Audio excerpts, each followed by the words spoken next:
উদ্ভিদ প্রজননের একটা পদ্ধতি গেছিল, প্রথম পদ্ধতি যেটা, সেটা হচ্ছে প্ল্যান্ট ইন্ট্রোডাকশন, উদ্ভিদ প্রবর্তন। আমরা 2 নম্বর পদ্ধতি পড়ব। 2 নম্বর পদ্ধতির নাম হচ্ছে প্ল্যান্ট সিলেকশন, বা আমরা একে বলবো উদ্ভিদ নির্বাচন। উদ্ভিদ নির্বাচন কি না, একটা নির্দিষ্ট প্রজাতির উদ্ভিদ সম্প্রদায় আছে, কমিউনিটি আছে, অনেকগুলো উদ্ভিদ সেখানে আছে, কিন্তু তারা হচ্ছে একটা নির্দিষ্ট প্রজাতি। সে ধান হতে পারে, গম হতে পারে, যব হতে পারে, পাট হতে পারে, আলু হতে পারে, যে কোনো একটা উদ্ভিদ, শস্য উদ্ভিদ, যাদেরকে বাণিজ্যিকভাবে চাষ করা হয়, যাদের বাণিজ্যিক ভ্যারাইটি তৈরি করা হয়। এবার এইরকম একটা প্ল্যান্ট কমিউনিটি থেকে, এরকম একটা উদ্ভিদ সম্প্রদায় থেকে উন্নত ফেনোটাইপিক বৈশিষ্ট্য সম্পন্ন বা একটা মিশ্র উদ্ভিদ সম্প্রদায় আছে, সেখান থেকে একটা উন্নত বৈশিষ্ট্য সম্পন্ন উদ্ভিদ নির্বাচন করে তার থেকে আকাঙ্ক্ষিত বৈশিষ্ট্য সম্পন্ন উদ্ভিদ বাছাই করাকে আমরা বলবো কি প্ল্যান্ট ইন্ট্রোডাকশন। আমরা কি বলবো? উদ্ভিদ নির্বাচন। তার মানে মূল ব্যাপার হচ্ছে যে একটা দেখতে সুন্দর, সবাই জানে, মাস্কটা করে দেন। আমরা জানি যে আমি একটা ভ্যারাইটি, তো আমি মানে একজন প্ল্যান্ট ব্রিডার, সে কি করবে না, একটা ভ্যারাইটি তৈরি করবে। সেটা হাই ইয়েল্ডিং ভ্যারাইটি হতে পারে, সেটা রোগ প্রতিরোধী ভ্যারাইটি হতে পারে, বা সেটা ড্রাউট রেজিস্টিং একটা প্ল্যান্ট হতে পারে। যাই হোক না কেন, একজন ব্রিডার সে কি করছে না, একটা নতুন ভ্যারাইটি কি করবে না, তৈরি করবে। এবার নতুন ভ্যারাইটি তৈরি করতে গেলে প্রথমে সে কি করেছে না, ইন্ট্রোডাকশন করেছে। ইন্ট্রোডাকশন করার পরে একটা প্ল্যান্ট কমিউনিটি আছে, উদ্ভিদ সম্প্রদায় আছে, সেখান থেকে যেটা উন্নত বৈশিষ্ট্য সম্পন্ন, ব্রিডার যেটাকে চাইছে, ব্রিডারের কাছে যেটা এক্সপেক্টেড, ডিজায়ার, পছন্দ, আকাঙ্ক্ষিত, সেই রকম উদ্ভিদ থেকে একটা নির্দিষ্ট উদ্ভিদকে কি করবে, বাছাই করবে। এই যে বাছাই করা, এই বাছাই করাকে আমরা কি বলবো না, প্ল্যান্ট সিলেকশন, বা আমরা একে কি বলবো না, উদ্ভিদ নির্বাচন। তাহলে উদ্ভিদ নির্বাচন কি? উদ্ভিদ নির্বাচন আমরা কাকে বলবো? একটি নির্দিষ্ট প্রজাতিভুক্ত ধান গাছ বা গম গাছ বা জব গাছ বা ভুট্টা গাছ বা আলু, তার মানে যাদেরকে বাণিজ্যিকভাবে চাষ করা হয়, যাদের ভ্যারাইটি তৈরি করা হয়, সেই রকম একটি নির্দিষ্ট প্রজাতিভুক্ত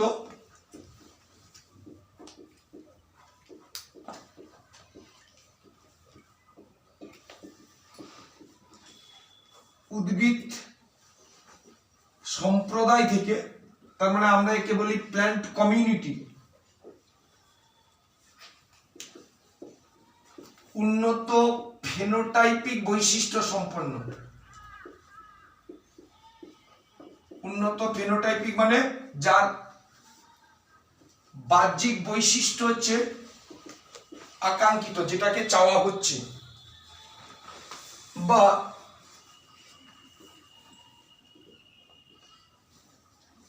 মিশ্র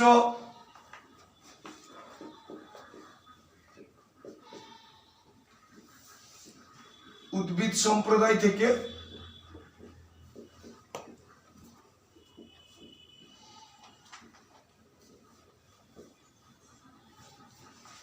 উন্নত বৈশিষ্ট্য সম্পন্ন উদ্ভিদ থেকে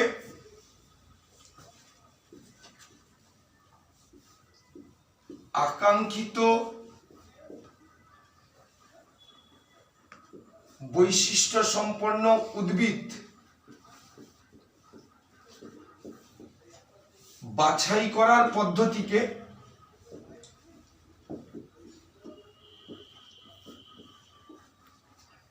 উদ্ভিদ নির্বাচন বলা হয়। একটা প্ল্যান্ট কমিউনিটি থেকে নির্দিষ্ট বৈশিষ্ট্য সম্পন্ন উদ্ভিদ নির্বাচনকে, উদ্ভিদ বাছাইকে আমরা বলি কি না প্ল্যান্ট সিলেকশন। এবার দেখ, এই উদ্ভিদ নির্বাচন দুই প্রকারের হয়ে থাকে।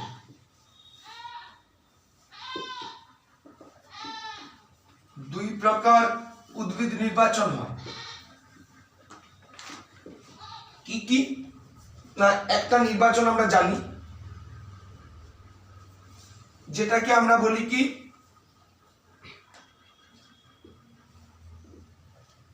যেটাকে আমরা জানি প্রাকৃতিক নির্বাচন। অর্থাৎ আমরা জানি যে পরিবেশের কিছু কিছু অ্যাডভার্স এফেক্ট আছে, কিছু কিছু প্রতিকূল অবস্থা আছে।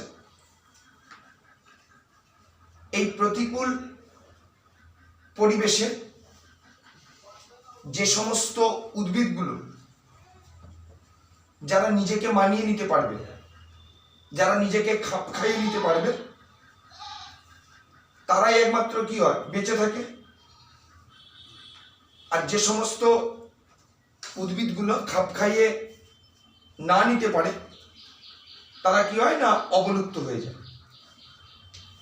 তার মানে একটা কমিউনিটি আছে, সেই কমিউনিটিতে দেখা গেল যে যে উদ্ভিদগুলো বেঁচে আছে, তাহলে স্বাভাবিকভাবে সেই উদ্ভিদগুলোকে কি করা হবে, নির্বাচন করা হবে। কারণ এরাই হচ্ছে, যারাই বেঁচে আছে তারাই একমাত্র সেই পরিবেশের জন্য উপযুক্ত। তার মানে এখানে কিন্তু মানুষের কোনো ইনভলভমেন্ট নেই। এই নির্বাচন প্রকৃতিতে আপনা আপনি ভাবে নির্বাচিত হবে। আর এক ধরনের নির্বাচন যেখানে মানুষ নির্বাচন করবে,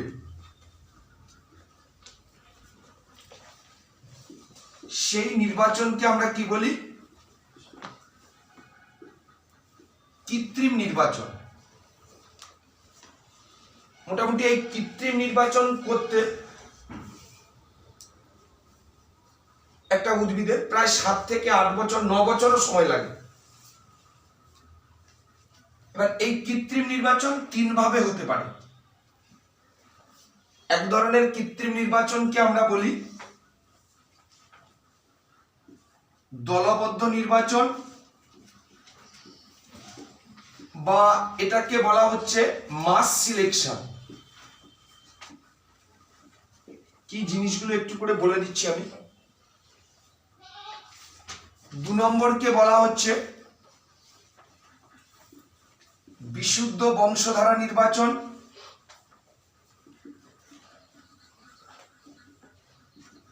বা এটাকে বলা হচ্ছে পিওর লাইন সিলেকশন। আরেক ধরনের নির্বাচনকে বলা হয় ক্লোনাল নির্বাচন, বা একে আমরা বলি ক্লোনাল সিলেকশন।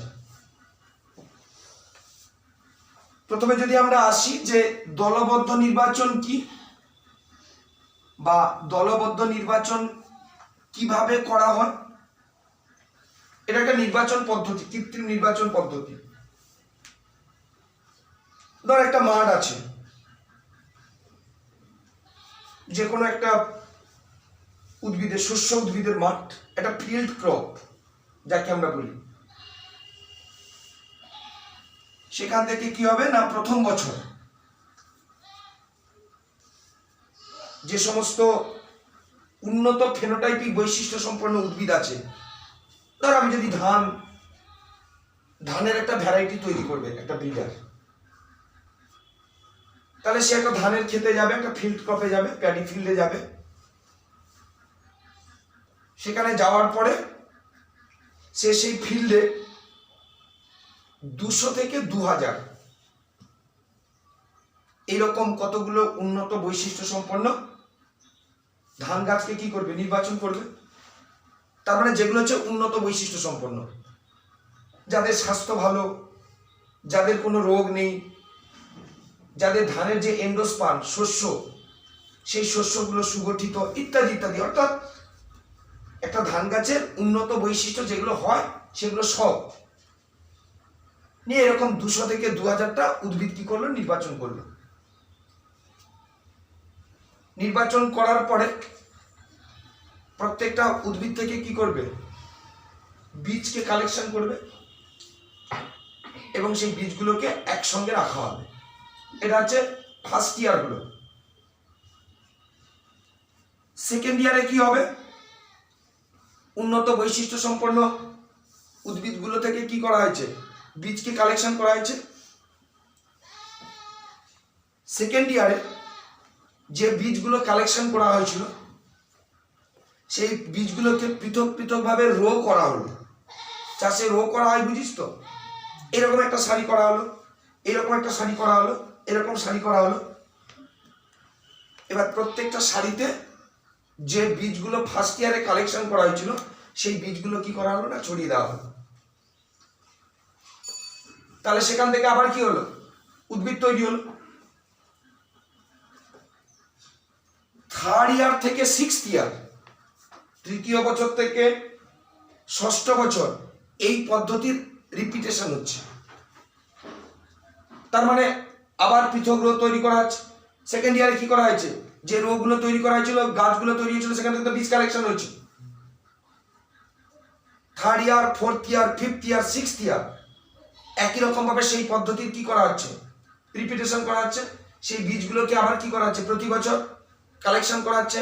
সেই বীজগুলোকে আবার কি করা হচ্ছে, রোপণ করা হচ্ছে। সেই বীজ থেকে আবার কি হচ্ছে, ধান গাছ পাওয়া যাচ্ছে।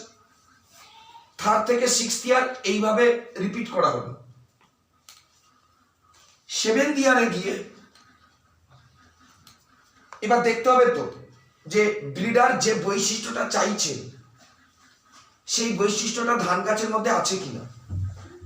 যদি না থাকে তাহলে তো পুরো এক্সপেরিমেন্ট তার জলে যাবে। এবার কি করবে না, ব্রিডার পরীক্ষা করবে যে আকাঙ্ক্ষিত বৈশিষ্ট্য এসছে কিনা। যদি দেখা যায় যে আকাঙ্ক্ষিত বৈশিষ্ট্য এসছে, তখন কি হবে না, সংশ্লিষ্ট যে দপ্তর আছে সেই দপ্তরের কাছ থেকে সার্টিফিকেট নেবে। সার্টিফিকেট নেওয়ার পর নতুন ভ্যারাইটি একটা কি করবে, বাজারে চলে আসবে। এইরকম নির্বাচনকে আমরা কি বলবো, দলবদ্ধ নির্বাচন। দলবদ্ধ কেন, মাস সিলেকশন কেন, ফার্স্ট ইয়ারে যে 200 থেকে 2000টা গাছ কালেকশন করা হয়েছিল তাদের বীজগুলোকে কিন্তু একত্রিত রাখা হয়েছিল, যার জন্য নামটা হয়ে গেছে কি, দলবদ্ধ নির্বাচন। এই হচ্ছে কি না একটা নির্বাচন। 2 নম্বর নির্বাচন কি না, 2 নম্বর নির্বাচন হচ্ছে একই রকম, আর যেগুলো আমরা পড়বো বোঝানোর কিছু নেই, এগুলো একটু খালি কনসেপশন কাজে লাগাতে হবে। বিশুদ্ধ বংশধারা নির্বাচন, যার ইংরেজিটাকে আমরা কি বলেছিলাম, পিওর লাইন। পিওর লাইন এই কথাটি সর্বপ্রথম প্রবর্তন করেন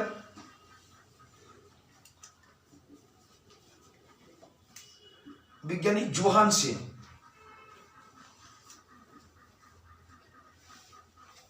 এবার এখানেও কি করা হবে, একই জিনিস। ফার্স্ট ইয়ারে 2000 থেকে 3000টা গাছ কালেকশন করা হবে। মানে কালেকশন মানে কি, নির্বাচন করা হবে। সেখান থেকে যে বীজগুলো পাওয়া যাবে সেই বীজগুলোকে পৃথক পৃথক ভাবে রাখা হয়। এখানে যেমন একসঙ্গে রাখা হয়েছিল, এখানে কিন্তু একসঙ্গে রাখা হবে না, পৃথক পৃথক ভাবে রাখা হবে। তাদেরকে রো তৈরি করা হবে, দিয়ে রোপণ করা হবে, সেখান থেকে উদ্ভিদ পাওয়া যাবে। এরকম প্রত্যেকটা বছর যে উদ্ভিদগুলো তৈরি হবে, প্রত্যেকটা উদ্ভিদ থেকে আলাদা আলাদা করে কি করা হবে, বীজ কালেকশন করা হয়। সেই বীজগুলো থেকে উদ্ভিদ তৈরি করা হয়। উদ্ভিদ তৈরি করার পরে সেখানেও কি করা হবে, নতুন ভ্যারাইটি বাজারে ছাড়া হবে। তবে এটা যেমন তোর 7 বছরে কমপ্লিট হয়ে যাচ্ছে, first year, second year, third থেকে 6th ইয়ার, 7th ইয়ারে সার্টিফিকেট পেয়ে যাচ্ছে, মানে অভিযোজন ক্ষমতা দেখে নেওয়ার পরে তারপরে সার্টিফিকেট পেয়ে যাচ্ছে। মানে 7th ইয়ারে একটা ভ্যারাইটি লঞ্চ করতে, রিলিজ করতে মোটামুটি 7 বছর কমপ্লিট হয়ে যাচ্ছে। এখানে কিন্তু একটু বেশি সময় লাগে, 9 বছর সময় লাগে। তার মানে যদি কোনো ব্রিডার একটা গমের বা একটা ধানের যদি বা একটা আলুর যদি ভ্যারাইটি বাজারে আনতে চায়, তাহলে তাকে কিন্তু 10 বছর, 11 বছর বা 7 বছর তাকে কিন্তু ওয়েট করতে হবে। আর ক্লোনাল সিলেকশন মানে কি? ক্লোন মানে কি? ক্লোন মানে হচ্ছে জনিত্রীর অনুরূপ যে সমস্ত উদ্ভিদগুলো হবে, অঙ্গজ জননের ফলে উৎপন্ন হবে, জনিত্রীর অনুরূপ উদ্ভিদগুলো থেকে উন্নত বৈশিষ্ট্য সম্পন্ন উদ্ভিদকে কি করা হয়? নির্বাচন করা হয়। এই 3টে জিনিস একটু বই থেকে পড়ে নিবি, কিচ্ছু নেই এগুলো বোঝানো, জাস্ট রিডিং পড়ে নিলেই হয়ে যাবে। যে কিভাবে একটা ব্রিডার, এগুলো মেনলি হচ্ছে এগ্রিকালচারের ব্যাপার, কৃষিবিদ্যার ব্যাপার, যে কিভাবে একটা নতুন ভ্যারাইটি বাজারে আমরা তৈরি করতে পারি। এরপরে 3 নম্বর স্টেপ আমরা যাব।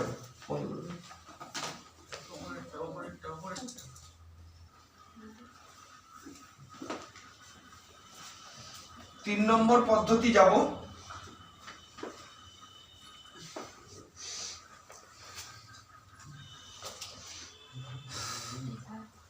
প্ল্যান্ট ব্রিডিং এর ক্ষেত্রে 3 নম্বর পদ্ধতি হচ্ছে গুরুত্বপূর্ণ পদ্ধতি।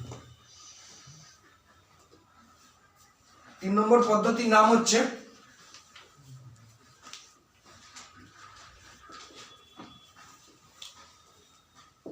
হাইব্রিডাইজেশন, সংকরায়ন। সংকরায়ন কি না? 2 বা ততোধিক পৃথক জিনোটাইপিক বৈশিষ্ট্য সম্পন্ন উদ্ভিদের মধ্যে সংকরায়ন ঘটিয়ে নতুন বৈশিষ্ট্য সম্পন্ন উদ্ভিদ তৈরি করার পদ্ধতিকে আমরা কি বলবো? সংকরায়ন। একই ভ্যারাইটির মধ্যে হতে পারে, একই প্রজাতির মধ্যে হতে পারে, আলাদা ভ্যারাইটির মধ্যে হতে পারে, আলাদা প্রজাতির মধ্যে হতে পারে, একই গণের মধ্যে হতে পারে, আলাদা গন্ধের মধ্যে হতে পারে, এরকম বিভিন্ন ধরনের হতে পারে। এই যে নামগুলো আমি বললাম, প্রত্যেকটা সংকরায়নের কিন্তু আলাদা আলাদা নামও আছে। একই ভ্যারাইটি হলে তার একটা নাম, আলাদা ভ্যারাইটি একই প্রজাতি হলে একটা নাম, একই গণ আলাদা প্রজাতি হলে একটা নাম। এরকম বিভিন্ন ধরনের সংকরায়ন পদ্ধতি প্ল্যান্ট ব্রিডিং পদ্ধতিতে সম্পন্ন করা হয়ে থাকে। একটু বন্ধ কর, কালকে বলেছিলাম না যে কান ধরে বের করে দেবো। তাহলে সংকরায়ন কি না? সংকরায়ন হচ্ছে যে পদ্ধতিতে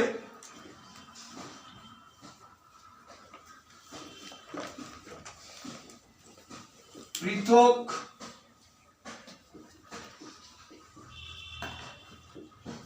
জিনোটাইপিক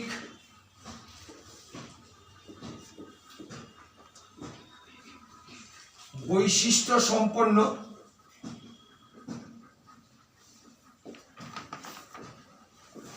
দুই বা ততোধিক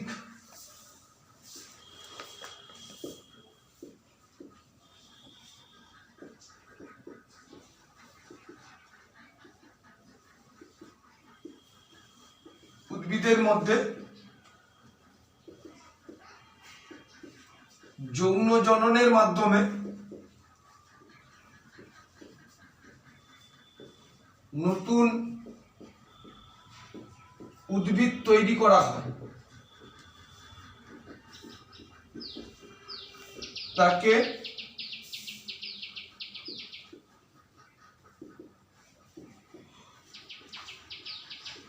সংকরায়ন বলে। তার মানে এই পদ্ধতির মাধ্যমে নতুন কোনো উদ্ভিদ কি করা হয় না সৃষ্টি করা হয়। এই নতুন উদ্ভিদ সৃষ্টি করার পদ্ধতিকে আমরা কি বলবো না সংকরায়ন পদ্ধতি বলবো। কি কি হতে পারে?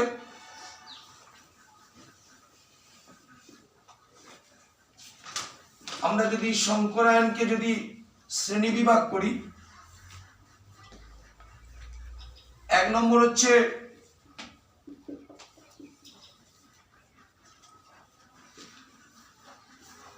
এগুলো বই আছে কার কাছে? এটা খুলবি না?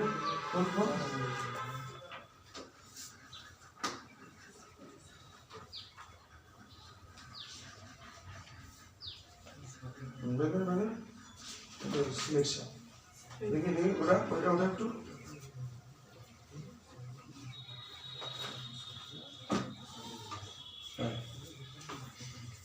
তাহলে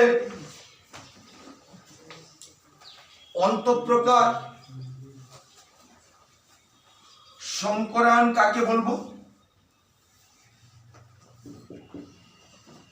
ইন্ট্রাভ্যারাইটাল। ইন্ট্রাভ্যারাইটাল হচ্ছে একই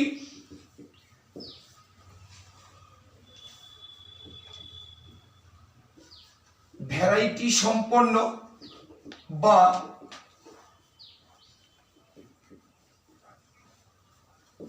প্রকার সম্পন্ন দুটি উদ্ভিদের মধ্যে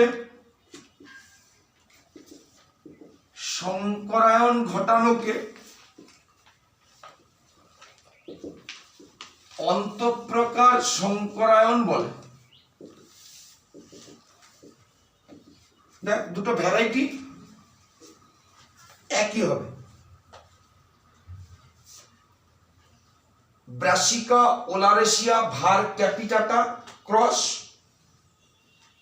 ব্রাসিকা ওলারেসিয়া ভার ক্যাপিটাটা। ক্যাপিটাটা ভার মানে হচ্ছে ভ্যারাইটি, তাহলে দুটো একই ভ্যারাইটি। তো 2 নম্বর আরেক ধরনের আছে যাকে আমরা বলবো ইন্ট্রাস্পেসিফিক হাইব্রিডাইজেশন। অন্তঃপ্রকার প্রজাতি সংকরায়ন, তার মানে একই প্রজাতিভুক্ত দুটি ভিন্ন ভ্যারাইটির মধ্যে সংকরায়ন। প্রজাতি একই হবে কিন্তু তাদের ভ্যারাইটি কি হবে? আলাদা হবে। তখন তার নাম হবে কি? অন্তঃপ্রজাতি। তাহলে দুটি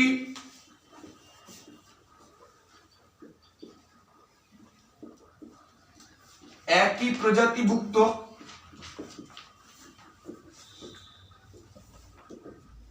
আলাদা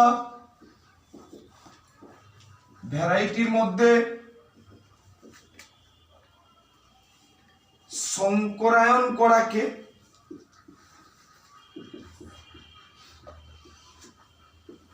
অন্তঃপ্রজাতি সংকরায়ন বলা হয়। আন্তঃপ্রজাতি হলে কি হবে? একই গণভুক্ত কিন্তু দুটো আলাদা প্রজাতি। এটা হচ্ছে ধর স্যাক্কারাম অফিসিয়ানাম ক্রস স্যাক্কারাম অফিসিয়ানাম, একই প্রজাতি। এরপরে ধর স্যাক্কারাম অফিসিয়ানাম ক্রস স্যাক্কারাম বারবেরি, তাহলে দুটো প্রজাতি কি হচ্ছে? দুটোই কিন্তু আগ গাছ। একটার প্রজাতি হচ্ছে অফিসিয়ানাম, আরেকটার প্রজাতির নাম হচ্ছে বারবেরি। তখন আমরা তাকে কি বলবো?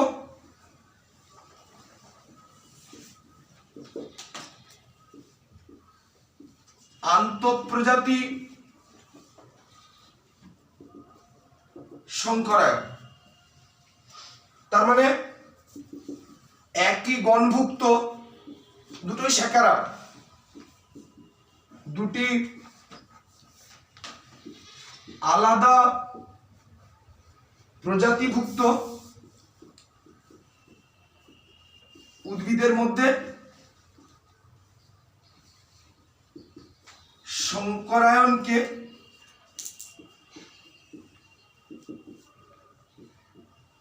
আন্তঃপ্রজাতি সংকরায়ন বলে।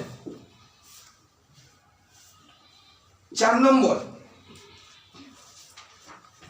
গণ একই ছিল, গণ আলাদা। ট্রিটিকাম অ্যাস্টিভাম গম, সিকেল সিরিয়াল আলু রাই, সোলানাম টিউবারোজাম আলু, লাইকোপার্সিকন এস্কুলেন্টাম টমেটো। তাহলে এগুলো কি গণ, কি পুরো গণই আলাদা। একটা হচ্ছে সিকেল সিরিয়াল রাই গাছ, আর একটা হচ্ছে ট্রিটিকাম অ্যাস্টিভাম গম গাছ। যে গাছ উৎপন্ন হয়েছে তার নাম হচ্ছে ট্রিটিকল। ট্রিটিকাম থেকে ট্রিটি আর সিকেল থেকে কেল, ট্রিটিকেল। তাহলে দুটো আলাদা আলাদা গন্ত, যার জন্য একে আমরা বলবো আন্তঃগণীয় সংকরায়ন। দুটি আলাদা আলাদা গণভুক্ত উদ্ভিদের মধ্যে সংকরায়ন করাকে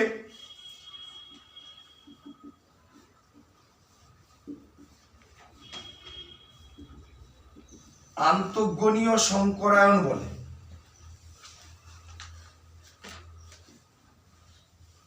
5 নম্বর, এক ধরনের সংকরায়নকে বলা হয়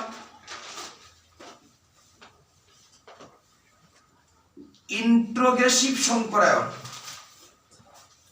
আমরা যখন ব্যাকক্রস করেছিলাম তখন আমরা জানি যে ব্যাকক্রসের মাধ্যমে একটি প্রজাতির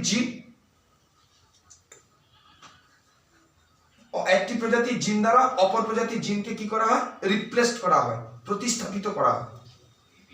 ব্যাকক্রসের বৈশিষ্ট্য হচ্ছে এটা। তাহলে যদি একটি প্রজাতির জিন দ্বারা অপর একটি প্রজাতির জিনকে যদি প্রতিস্থাপিত করা হয় তখন তার নাম কি হবে, ইন্ট্রোগেসিভ সংকরায়ন। তাহলে ইন্ট্রোগেসিভ সংকরায়ন কাকে বলবো না, এই প্রকার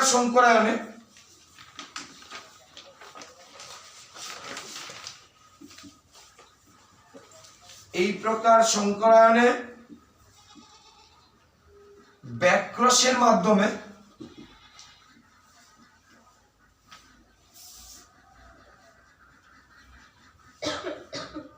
একটি প্রজাতির জিন দ্বারা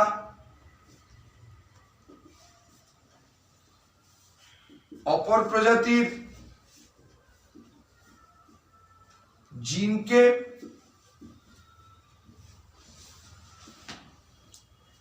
প্রতিস্থাপিত করা হয়। এটাকে আমরা বলবো কি, ইন্ট্রোগেসিভ। 6 নম্বর হচ্ছে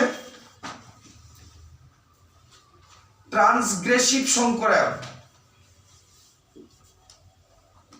ট্রান্সগ্রেসিভ সংকরায়ন কাকে বলবো, লেখায় ব্যস্ত। এখানে কি করা হবে না, দুটো জনিত্রী P1 P2, সেই জনিত্রীগুলো থেকে জিনকে পৃথক করে নতুন করে একটা প্রজাতি উৎপন্ন করা। এই জনিত্রীর আকাঙ্ক্ষিত বৈশিষ্ট্য যুক্ত জিনগুলোকে নেওয়া হলো, P2 জনিত্রীর আকাঙ্ক্ষিত বৈশিষ্ট্য নিয়ন্ত্রণকারী জিনকে নেওয়া হলো। সেখান থেকে কি করা হবে, নতুন করে একটা প্রজাতি উৎপন্ন করা হবে। তখন আমরা তাকে কি বলবো, ট্রান্সগ্রেসিভ। তাহলে এই প্রকার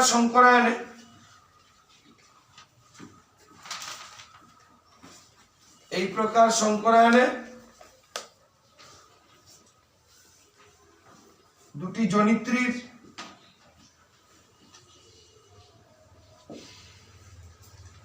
আকাঙ্ক্ষিত বৈশিষ্ট্য নিয়ন্ত্রণকারী,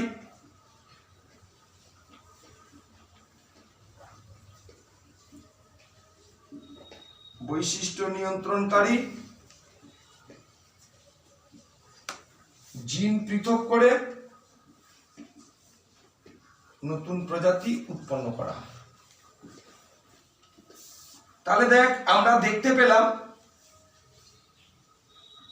প্ল্যান্ট ব্রিডিং পদ্ধতিতে বিভিন্ন ধরনের সংকরায়ন পদ্ধতি অবলম্বন করা হয়। এবার ব্রিডার কোন প্রকার সংকরায়ন করবে সেটা পুরোটাই ব্রিডারের উপর নির্ভর করে। আমরা এরপরে পড়ব যে এই সংকরায়ন পদ্ধতি কেমন, কিভাবে সংকরায়ন পদ্ধতিটাকে অ্যাচিভ করা হয়।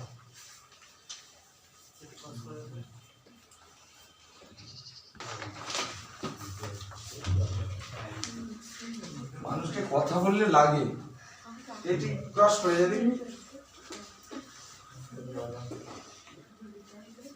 আমরা সংকরায়ন পদ্ধতি পড়ব, যে কিভাবে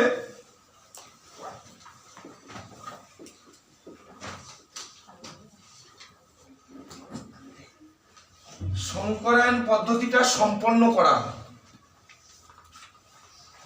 কতগুলো স্টেপ আছে। 1 নম্বর স্টেপের নাম হচ্ছে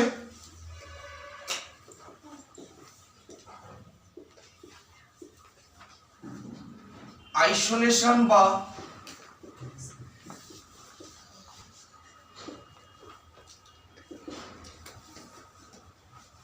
এটাকে আমরা বলি কি পৃথকীকরণ। ফার্স্ট স্টেপ,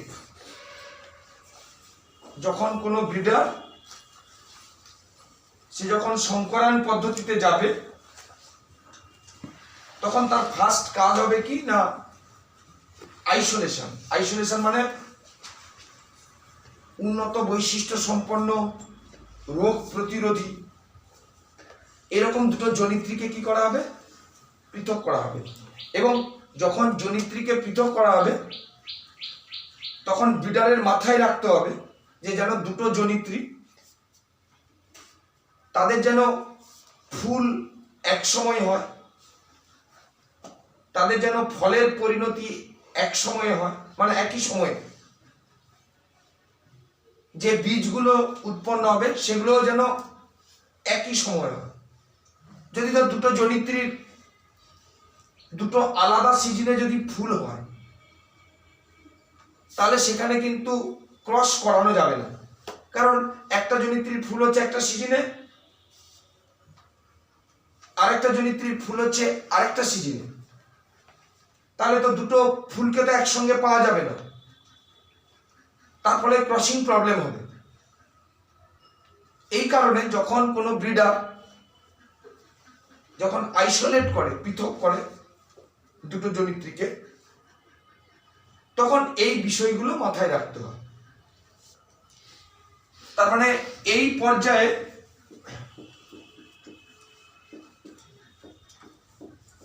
রোগ প্রতিরোধী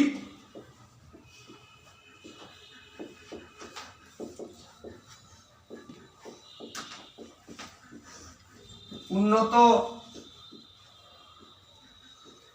বৈশিষ্ট্য সম্পন্ন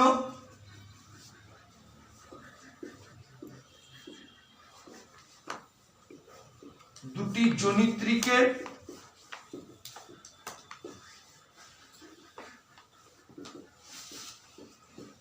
পৃথক করা।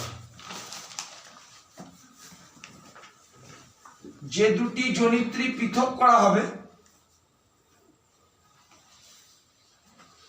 আচ্ছা দুটি জনিত্রী এখানে একটু ব্র্যাকেটে লিখে নে তো। একটা হচ্ছে পুং আর একটা হচ্ছে স্ত্রী। একটাকে পুং জনিত্রী হিসেবে ধরা হবে আর একটাকে স্ত্রী জনিত্রী হিসেবে ধরা হবে। যে দুটি জনিত্রী পৃথক করা হয়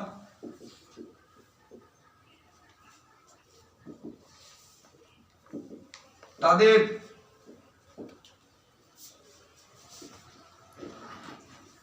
পুষ্প প্রস্ফুটনের সময়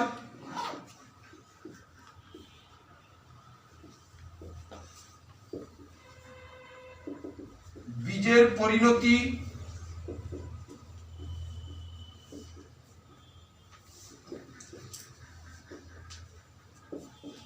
ফলের পরিণতি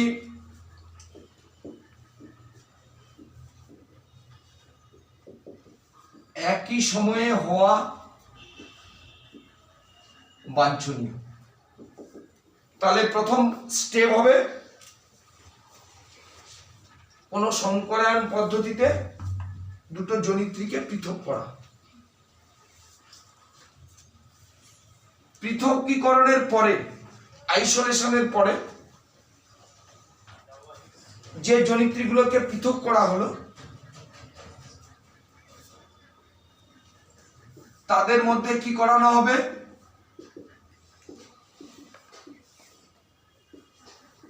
স্বপরাগযোগ। তার মানে পুংজনিত্রী স্বপরাগযোগ ঘটানো হয়, আবার স্ত্রীজনিত্রী তারও স্বপরাগযোগ ঘটানো হবে। এরকম স্বপরাগযোগের মাধ্যমে বারবার স্বপরাগযোগ ঘটিয়ে পুংজনিত্রী এবং স্ত্রীজনিত্রীর উপস্থিতি আমাদেরকে কি করতে হয় না, দৃঢ় করতে হয়। দৃঢ় হয়ে গেল, পুংজনিত্রী স্ত্রীজনিত্রী নির্বাচন হয়ে গেল। 3 নম্বর স্টেপটা হচ্ছে মোস্ট ইম্পর্টেন্ট স্টেপ, সব থেকে গুরুত্বপূর্ণ। এটা কি? এই স্টেপটাকে আমরা বলি ইমাস্কুলেশন বা একে বলা হয় পুং বন্ধাত্মকরণ। ইমাস্কুলেশন কি? সংকরায়ন পরীক্ষায় স্ত্রী জনিত্রী রূপে নির্বাচিত উদ্ভিদ, পুং জনিত্রী নয় কিন্তু, স্ত্রী জনিত্রী রূপে নির্বাচিত উদ্ভিদের পরাগরেণু পরিণত হওয়ার পূর্বে কেটে বাদ দিয়ে দেওয়া হয়। কেন না, ধর একজন ব্রিডার সেটা উন্নত ভ্যারাইটির মটর তৈরি করবে, মটর গাছ তো উভলিঙ্গ ফুল, তাহলে যাকে স্ত্রী জনিত্রী রূপে নির্বাচিত করেছেন ব্রিডার, সেই জনিত্রী তো উভলিঙ্গ ফুল আছে, তার মানে পরাগরেণু আর গর্ভমুণ্ড তো উভয় আছে, মানে পুংকেশর আর গর্ভপত্র তো দুটো আছে, পুং জননাঙ্গ স্ত্রী জননাঙ্গ দুটোই আছে। তো তাহলে পরাগরেণু পরিণত হওয়ার পরে সেই পরাগরেণু তো সেই উদ্ভিদের গর্ভমুণ্ডে পতিত হবে, তাহলে তো এক্সপেরিমেন্ট পুরো চালে চলে গেল। আমার এক্সপেরিমেন্ট কি দরকার? আমি পরাগরেণুটা ব্রিডার, আমি মানে ব্রিডার কোন পরাগরেণু নেবে? P1 এর পরাগরেণু নেবে। P1 এর পরাগরেণুটাকে P2 তে পতিত করা হবে, P2 গর্ভমুণ্ডে। যদি আমি P2টাকে যদি স্ত্রী জনিত্রী রূপে নির্বাচিত করি বা ভাইস ভার্সা, যদি P1টাকে যদি আমি স্ত্রী জনিত্রী রূপে নির্বাচন করি, তাহলে P2 পরাগরেণুটা কি করতে হবে? P1 এর গর্ভমুণ্ডে স্থানান্তরিত করতে হবে। কিন্তু যাকে স্ত্রী জনিত্রী রূপে নির্বাচন করা হলো তার উভলিঙ্গ ফুল, সেই ফুলের পরাগরেণু তার সেই ফুলের গর্ভমুণ্ডে কি হবে? পতিত হবে, তাহলে তার পরীক্ষা হবে না।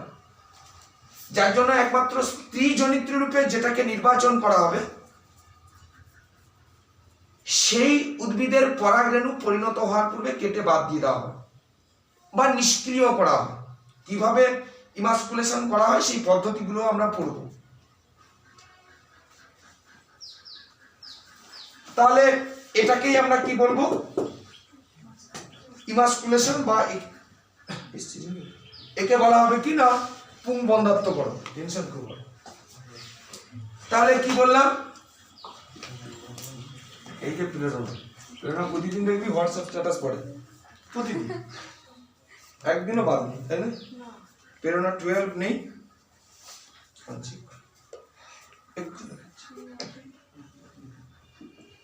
সংকরায়ন পরীক্ষায়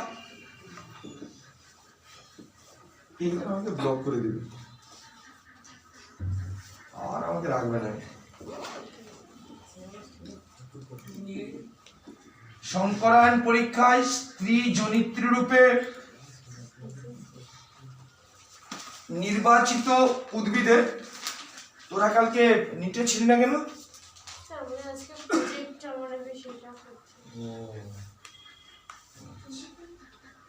স্ত্রী জনিত্রী রূপে নির্বাচিত উদ্ভিদের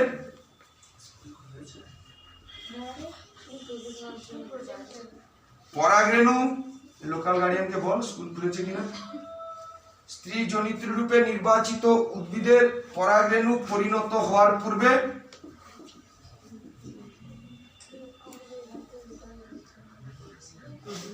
নিষ্ক্রিয় করা বা কেটে বাদ দেওয়ার পদ্ধতিকে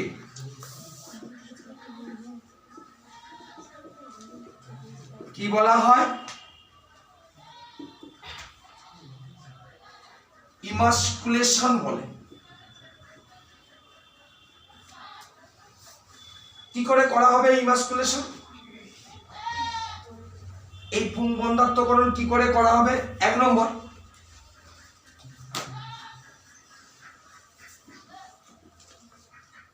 ফরসেপ, চিমটে এবং কাঁচির সাহায্যে। এটা হচ্ছে মোস্ট অর্ডিনারি পদ্ধতি। সাধারণত এই পদ্ধতিটাকে অবলম্বন অ্যাভয়েড করা হয়, কারণ গর্ভপত্র এটাতে আঘাতপ্রাপ্ত হতে পারে, ক্ষতিগ্রস্ত হতে পারে।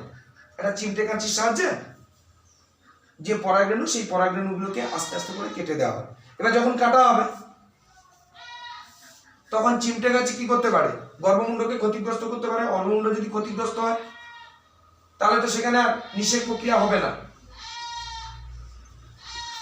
2 নম্বর হচ্ছে, বা ধর যে সমস্ত উদ্ভিদের ফুলগুলো হচ্ছে ছোট, যদি ধান গাছ হয়, মটর গাছের ফুল নয়, অনেক বড়, যদি ধান গাছে যদি সংকরায়ন করা হয়, ধান গাছে যদি ইমাস্কুলেশন করা হয়, ধানের ফুল তো খুব ছোট, সেই ছোট ফুল থেকে পরাগরেণু, এ তো ফিল্ড বায়োলজি, এটা তো ল্যাবরেটরিতে করা হচ্ছে না, এ তো মাঠে গিয়ে করতে হবে। ল্যাবরেটরিতে করলে নয়, মাইক্রোস্কোপ আছে, অমুক আছে, তমুক আছে, তার সাহায্যে নয় করা হবে, এ তো ন্যাকেডাইতে করতে হবে। তার ফলে পরাগরেণুগুলোকে চিহ্নিত নাও করণ করা যেতে পারে, বাদ নাও হতে পারে, একটা থেকেও যেতে পারে, গর্ভমুণ্ড ক্ষতিগ্রস্ত হতে পারে। যার জন্য এই পদ্ধতিটা সাধারণত অ্যাভয়েড করা হয়। কি করা হয় তাহলে? গরম জল বা ঠান্ডা জল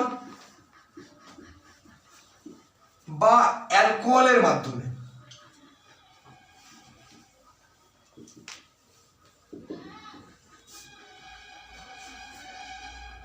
গরম জল যদি 45 ডিগ্রি সেন্টিগ্রেড থেকে 54 ডিগ্রি সেন্টিগ্রেড উষ্ণতায়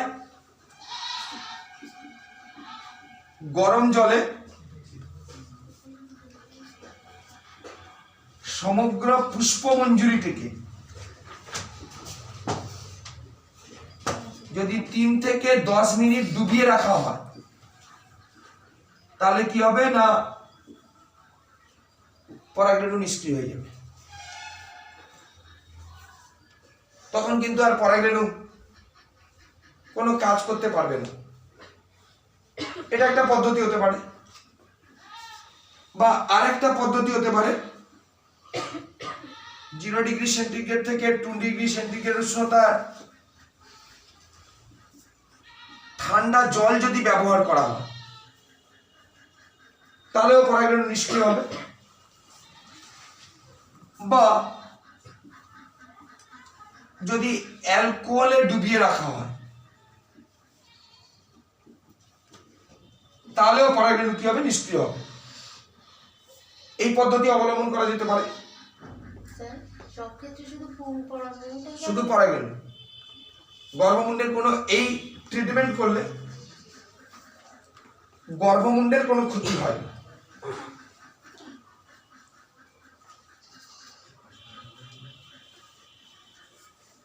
তিন নম্বর পদ্ধতি হচ্ছে রাসায়নিক পদার্থের সাহায্যে। সাধারণত এই পদ্ধতিটা সব থেকে বেশি অবলম্বন করা হয়।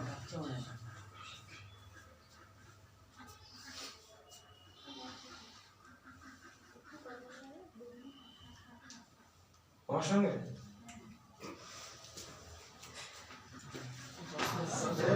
একটু রাসায়নিক পদার্থের সাহায্যে আমরা কি করব না পরাগরেণুকে কি করব নিষ্ক্রিয় করব বলছি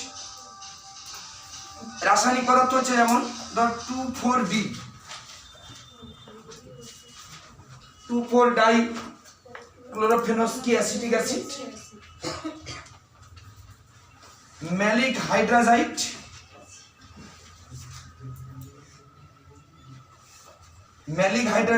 এই রাসায়নিক পদার্থ আছে ট্রাই আয়োডো বেঞ্জোইক অ্যাসিড এই রাসায়নিক পদার্থ আছে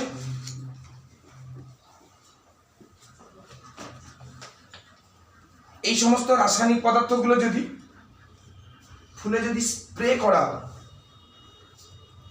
তাহলে কি হবে পরাগরেণু নিষ্ক্রিয় হয়ে যাবে মেনলি গরম জলটা ট্রিটমেন্ট করা হয় আর এই রাসায়নিক পদার্থ কি করা হয় ট্রিটমেন্ট করা হয় তাহলে কি হলো ইমাস্কুলেশন হয়ে গেল এবার ঘটনা দেখ 4 নম্বর আমি বলেছি তো ফিল্ড বায়োলজি এ তো মাঠে করা হচ্ছে মাঠে তো অন্যান্য গাছ আছে অন্য কোনো উদ্ভিদ থেকে পরাগরেণু এসে তো গর্ভমুণ্ডে স্থানান্তরিত হতে পারে এনে সেই উদ্ভিদের পরাগরেণুকে নয় প্রতিহত করা হলো পাশে যে গাছটা আছে সেখান থেকে পরাগরেণু বায়ু মাধ্যমে বা অন্য কোনো মাধ্যমে বাহকের সাহায্যে বাহিত হয়ে এর গর্ভমুণ্ডে তো স্থানান্তরিত হতে পারে তাহলে সেটাকেও কি করতে হবে রেজিস্ট করতে হবে তো সেটাকেও তো প্রোটেকশন দিতে হবে যার জন্য 4 নম্বর যে স্টেপটা করা হয় সেই স্টেপটার নাম হচ্ছে ব্যাগিং কি এটা পলিথিন পেপার বা একটা মাসলিনের কাপড় এই এটা কাপড় একটা সেই কাপড় দিয়ে উদ্ভিদটাকে কি করা হয় বা ফুলটাকে কি করা হয় ঢেকে দেওয়া হয় স্বাভাবিকভাবে তাহলে অন্য কোনো উদ্ভিদ থেকে পরাগরেণু আসবে না সেই উদ্ভিদের পরাগরেণু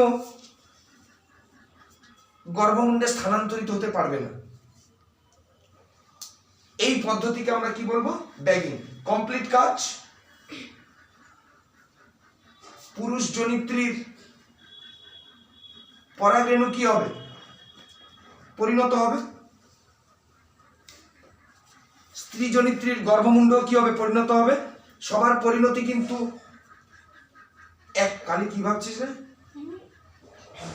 তাহলে দুটো জনিত্রীর যে ফুল তাদের যে পরাগরেণু তাদের যে গর্ভমুণ্ড সব কি হবে একই সঙ্গে পরিণতি আমি তো বলে দিয়েছি আইসোলেশনের সময় এরপরে কি করা হবে না পরাগরেণুটাকে নিয়ে চিমটের সাহায্যে গর্ভমুণ্ডে কি করতে হবে পতিত করতে হবে বা গর্ভমুণ্ডে পতিত করলে আমরা তো একবারে ফার্স্ট চ্যাপ্টারে পড়ে এসেছি উদ্ভিদের জনন কি করে হবে তাহলে যে পরাগরেণু আসবে সেই পরাগরেণু কি করবে গর্ভমুণ্ডে অঙ্কুরিত হবে পরাগনালিকা গঠন করবে পুং গ্যামেট সেই গ্যামেট কি হবে গর্ভমুণ্ডের গর্ভদণ্ড দিয়ে ভ্রূণস্থলীর মধ্যে প্রবেশ করবে নিষেক প্রক্রিয়া সম্পন্ন হবে সেই পুরো পদ্ধতিকে আমরা কি বলবো ক্রসিং ক্রস হচ্ছে তো এই ফুলের পরাগরেণু নিয়ে এই ফুলের গর্ভমুণ্ডে কি করছি স্থানান্তরিত করছি তাহলে এটাকে আমরা কি বলবো ক্রসিং তাহলে ক্রসিং শেষ এরপরে কি করতে হয় না ট্যাগিং করতে হয় লেবেলিং করতে হয় এরকম একটা টিনের পাত তৈরি করা হয় বা ট্যাগের সাহায্যে ট্যাগিংও বলা হয় ট্যাগের সাহায্যে সুতোর সাহায্যে একটা পেপার ঝুলিয়ে দেওয়া হয় সেখানে লিখতে হয় যে ইমাস্কুলেশনের তারিখ কত ক্রসিং এর তারিখ কত ইত্যাদি ইনফরমেশন তথ্য সম্বলিত কি করা হবে একটা ট্যাগ ঝুলিয়ে দেওয়া হবে বা একটা টিনের পাত ঝুলিয়ে দেওয়া হবে তার মানে আমি সেখান থেকে ইনফরমেশন পেয়ে যাব তাহলে এবার ক্রসিং হবে নিষেক হবে বীজ উৎপন্ন হবে সেই বীজ থেকে কি হবে উদ্ভিদ তৈরি হবে এবার সেই উদ্ভিদগুলোকে আমাকে আবার নির্বাচন করতে হবে। তো তার মানে আফটার হাইব্রিডাইজেশন, সংকরায়ন পরবর্তী আমাকে নির্বাচন করতে হবে। সেই নির্বাচনের জন্য আবার দুটো পদ্ধতি আছে, একটা হচ্ছে বাল্ক মেথড আর একটা হচ্ছে পেডিগ্রি মেথড। পেডিগ্রি মেথডের মাধ্যমে বা বাল্ক মেথডের মাধ্যমে যে বীজগুলো উৎপন্ন হলো, বীজ উৎপন্ন হবে তো যখন আমি সংকরায়ন করিয়েছি, যখন আমি পরাগরেণুকে গর্ভমুণ্ডে যখন স্থানান্তরিত করেছি, স্বাভাবিকভাবে সেখানে কি হবে, বীজ উৎপন্ন হবে। সেই বীজগুলো থেকে কি হবে, উদ্ভিদ উৎপাদন হবে। সেই উদ্ভিদগুলোকে কি করা হবে না নির্বাচন করা হবে পেডিগ্রি মেথড বা বাল্ক মেথডের সাহায্যে।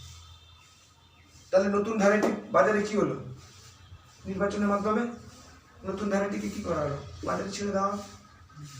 এই পুরো পদ্ধতিটাকে আমরা বলবো কি, উদ্ভিদ প্রজনন পদ্ধতি। এইখানে আমাদের একটা শর্ট কোশ্চেন আছে, ব্রিডার্স কিট। ব্রিডার্স কিট কি না, উদ্ভিদ প্রজনন পদ্ধতিতে উদ্ভিদ প্রজননবিদ, তার মানে যে ব্রিড করবে, যে ব্রিডার, সে যে সমস্ত ইকুইপমেন্ট গুলো ব্যবহার করে, যে যন্ত্রগুলো ব্যবহার করে, হাত লেন্স, অ্যালকোহল বা রাসায়নিক পদার্থ, গরম জল, ফরসেপ, কাঁচি, সুতো, ট্যাগ, এইরকম এক্সেসরি যত প্রকার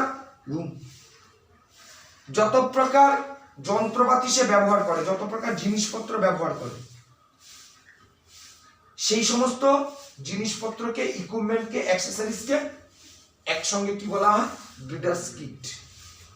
তাহলে ব্রিডার্স কিট হচ্ছে উদ্ভিদ প্রজনন পদ্ধতিতে সংকরায়ন পরীক্ষা করার সময় উদ্ভিদ প্রজননবিদ বা যাকে আমরা বললাম প্ল্যান্ট ব্রিডার, যে সমস্ত যন্ত্রপাতি বা সহযোগী বস্তুসমূহ ব্যবহার করেন তাদেরকে আমরা কি বলবো, ব্রিডার্স কিট। তাহলে এইভাবে উদ্ভিদ প্রজনন পদ্ধতি হয়ে গেল। এরপরে আমাদের দুটো জিনিস আছে, সেই দুটো জিনিস আমরা আগে করে এসেছি, পলিপ্লয়েডি করে এসেছি। তো অ্যালোপলিপ্লয়েডি, অটোপলিপ্লয়েডি একই প্রজাতির মধ্যে যখন করা হয় তখন তাকে আমরা কি বলেছি, অটো। অ্যালোপলিপ্লয়েডি যেমন আমরা বলেছিলাম সেই র্যাফানা স্যাটিভাস মূলো গাছ, ব্রাসিকা ওলারেশিয়া বাঁধাকপি গাছ, যে নতুন উদ্ভিদ তৈরি হলো র্যাফানো ব্রাসিকা, যার উপরেরটা বাঁধাকপি নিচেরটা মূলো, এটাকে আমরা কি বলে এসেছি, অ্যালোপলিপ্লয়েডি। আরেকটা আমরা পড়ে এসেছি মিউটেশন। এই দুটো আমরা পড়ে এসেছি। তার মানে আমরা এখানে প্ল্যান্ট ব্রিডিং শেষ করলাম। আমরা এরপরে যেটা যাব সেটা হচ্ছে টিস্যু কালচার বা কলাকর্ষণ পদ্ধতি।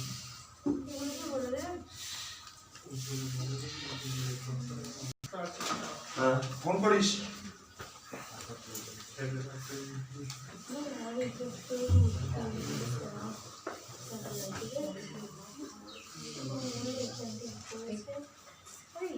অন করেছিস? আমরা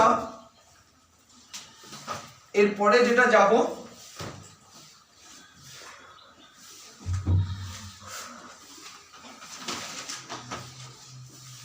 টিস্যু কালচার বা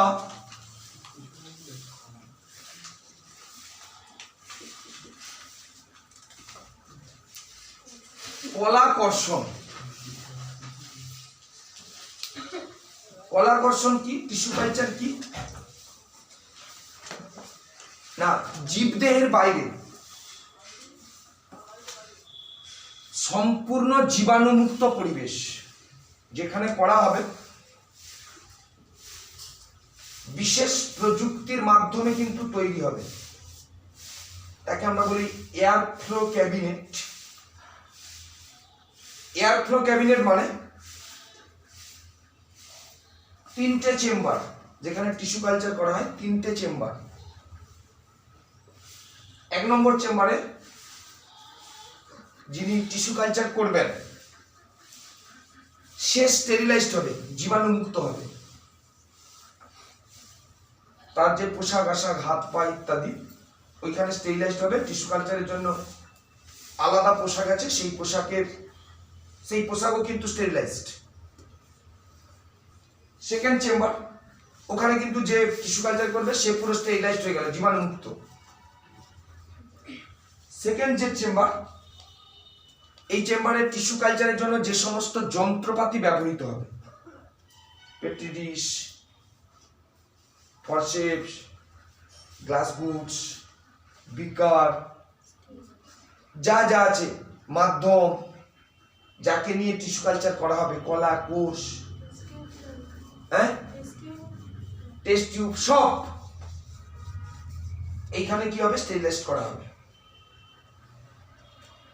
এইখানে মেন টিস্যু কালচার করা হবে। এটা হচ্ছে এয়ার ফ্লো ক্যাবিনেট। এর প্রযুক্তিটাই যে ভেতরে যা জীবাণু আছে বাইরে বের করে নিয়ে যাবে, ফ্যানের মতন সিস্টেম আছে, কিন্তু বাইরের থেকে কোনো জীবাণু, এই ফ্যানটাই হচ্ছে আল্ট্রাভায়োলেট।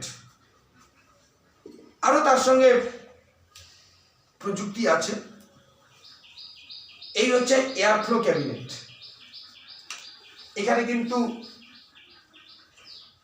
এন্ট্রান্স রেস্ট্রিক্টেড, যারা একমাত্র স্টেরিলাইজড তারা এখানে যাবে। যার জন্য জীবাণুমুক্ত পরিবেশে করা হবে।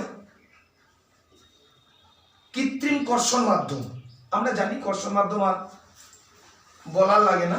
উদ্ভিদের বৃদ্ধির জন্য যা যা উপাদান দরকার হয়, সে ম্যাক্রোলিভেন্টস, মাইক্রোলিভেন্টস, ভিটামিন, অ্যামাইনো অ্যাসিড, হরমোন, উৎসেচক, প্রোটিন, যা যা দরকার সেই রকম উপাদান সহযোগে মিডিয়া তৈরি করা হয় এবং সেই মিডিয়াটাকে অনেক সময় সেমি সলিড করা হয়, অর্ধকঠিন করা হয়। অর্ধকঠিন করার জন্য এক ধরনের পলিস্যাকারাইড কার্বোহাইড্রেট ব্যবহার করা হয়, যার নাম হচ্ছে এগার এগার।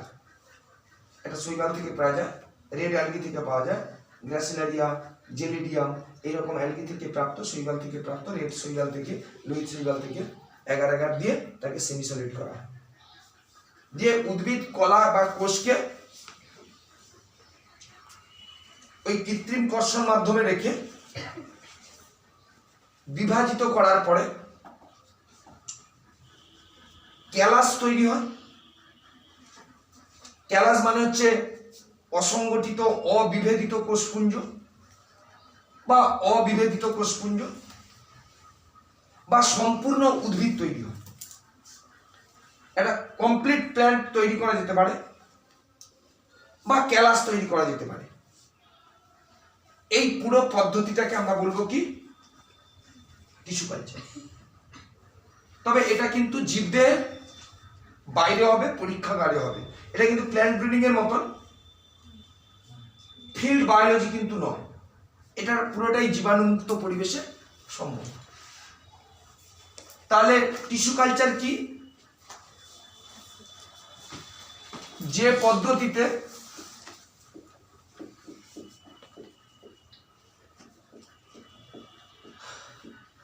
জীবদের বাইরে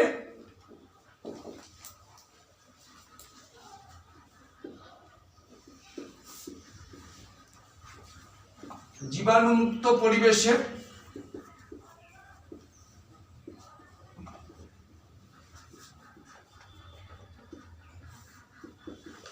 কৃত্রিম কর্ষণ মাধ্যমে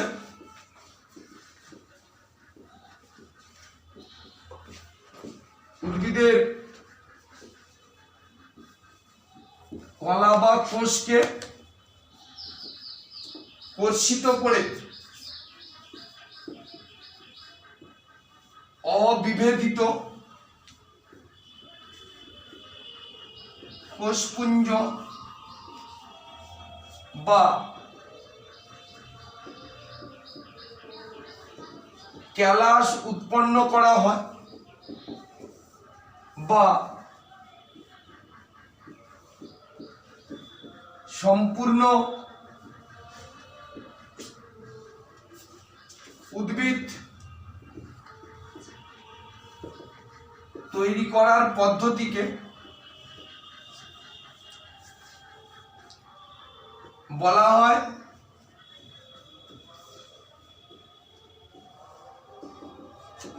কলা কোষ।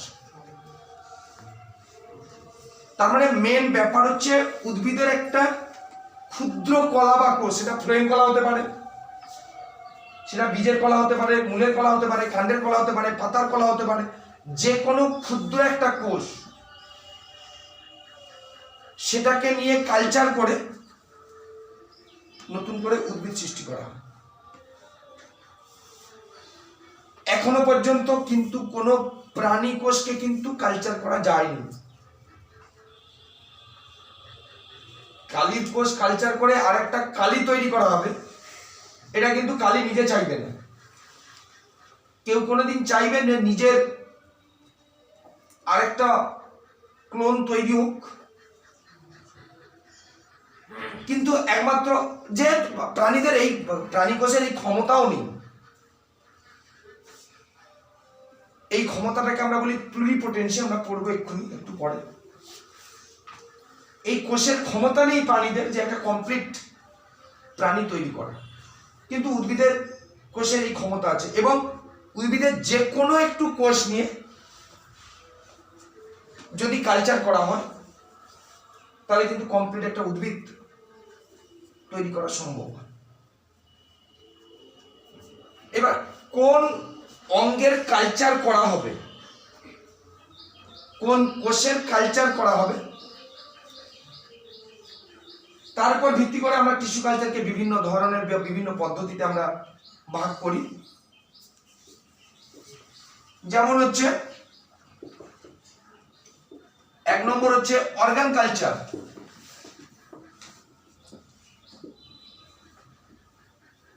বা একে বলা হবে অঙ্গকর্ষণ। তার মানে এই প্রকার কলাকর্ষণে উদ্ভিদের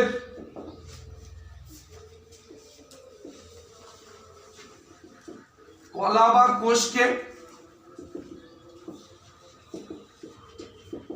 কর্ষণ করা হয়, এর নাম হচ্ছে অর্গান কালচার। 2 নম্বর এমব্রায়ো কালচার।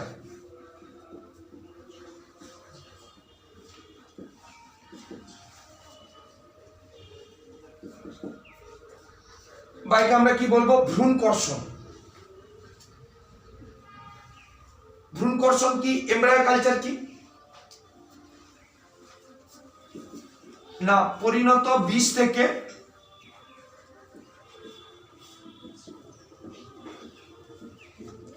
ভ্রূণ পৃথক করে তাকে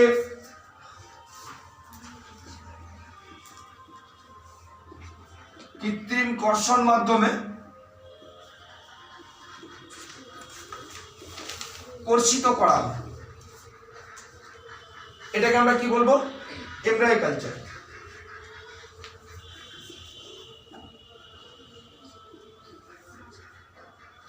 প্রোটোপ্লাস্ট কালচার।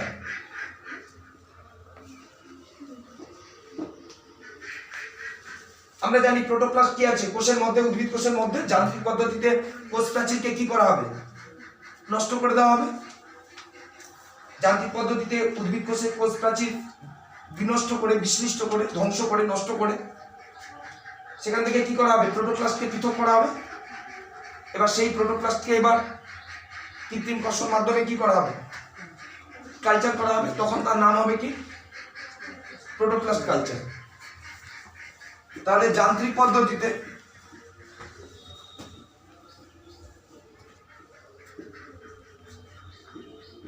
উদ্ভিদ কোষের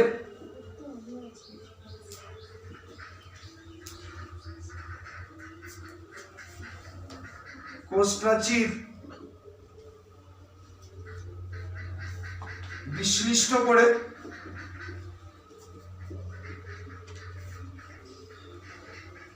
প্রোটোপ্লাস্ট পৃথক করে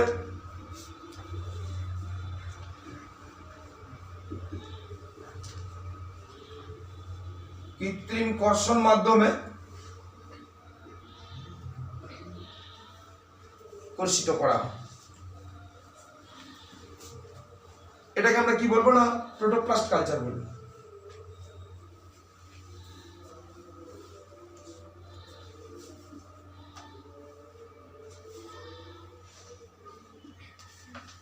সাসপেনশন কালচার,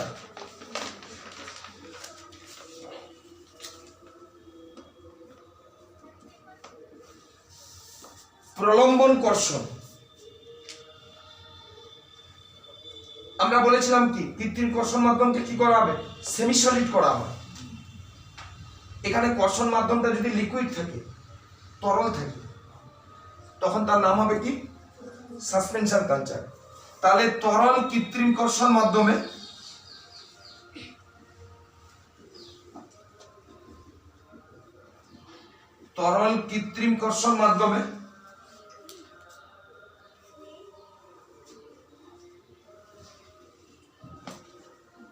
উদ্ভিদ কোষকে কালচার করা হলে তাকে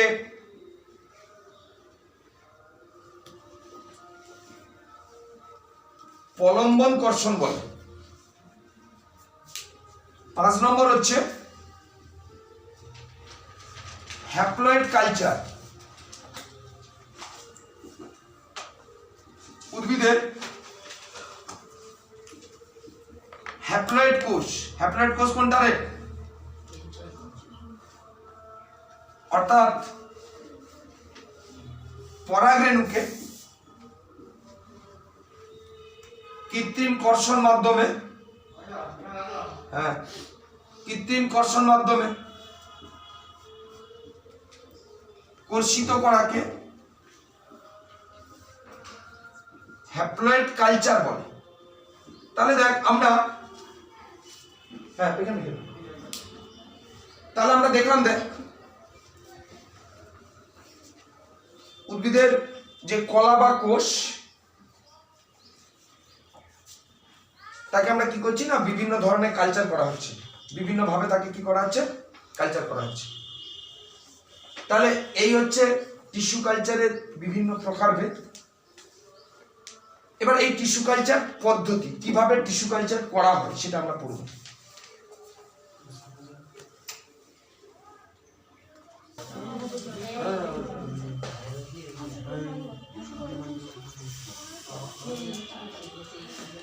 ওই স্যানিটাইজার ড্রামটা নিয়ে আসছি, সেটা চোখে স্প্রে করে দিচ্ছি।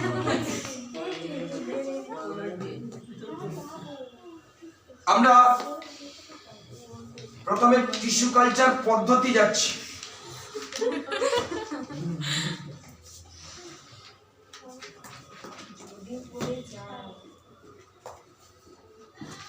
কলাকর্ষণ পদ্ধতি কিভাবে করা হয়। 1 নম্বর হচ্ছে ফার্স্ট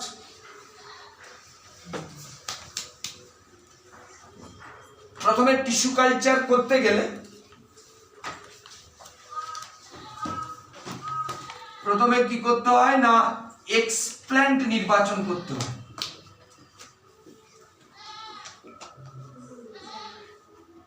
এক্সপ্ল্যান্ট কাকে বলবো না, কলাকর্ষণ পদ্ধতিতে যে উদ্ভিদের কলা বা কোষের টুকরোটিকে নিয়ে কালচার করা হবে, যেটা আমরা বলেছিলাম কাণ্ডের কোষ, মূলের কোষ, পাতার কোষ, ফুলের কোষ, ফ্লোয়েমের কোষ ইত্যাদি, যে কোষটাকে নিয়ে কালচার করা হবে সেই কোষটাকেই বলা হবে কি, বা সেই কলা খণ্ডটাকে বলা হবে কি, এক্সপ্ল্যান্ট। তাহলে এক্সপ্ল্যান্ট কি,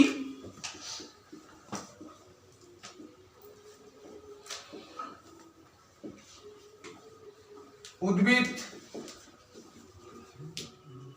কলাকর্ষণ পদ্ধতিতে যে ক্ষুদ্র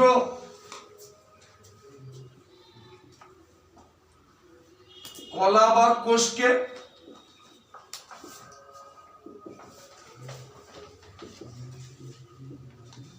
কর্ষণ করা হয় তাকে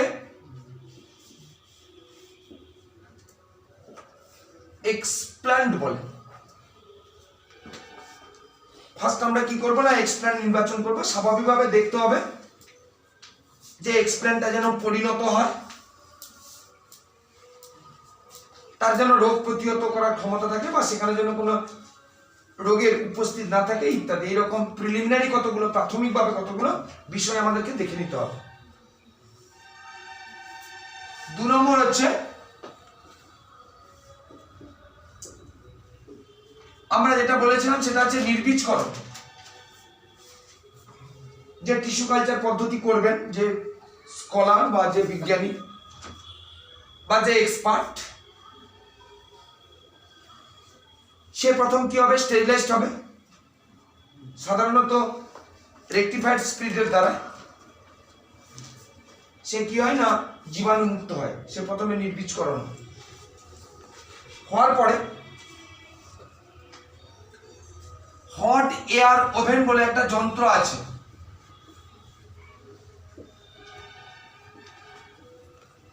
সাধারণত যেগুলো হচ্ছে মেটাল দিয়ে তৈরি,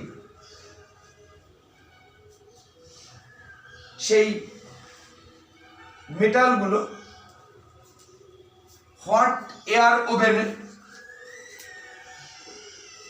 120 ডিগ্রি সেন্টিগ্রেড থেকে 160 ডিগ্রি সেন্টিগ্রেড তাপমাত্রায় 1 ঘন্টা কি করা হয় না, তাদেরকে রেখে দেওয়া হয়। তার ফলে কি হবে, ওইগুলো কি হবে, উচ্চ তাপমাত্রায় ওগুলো কি হবে, স্টেরিলাইজড হবে, জীবাণু মুক্ত হবে। যে সমস্ত গ্লাস গুড গুলো আছে বা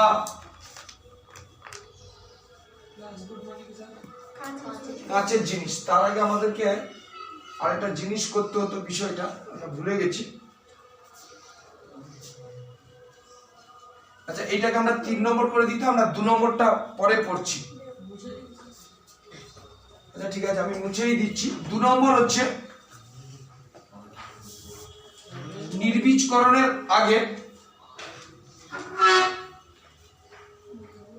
আরেকটা স্টেপ করতে হয়, আমি স্টেপ জান করে নিয়েছিলাম। সেটা হচ্ছে কি,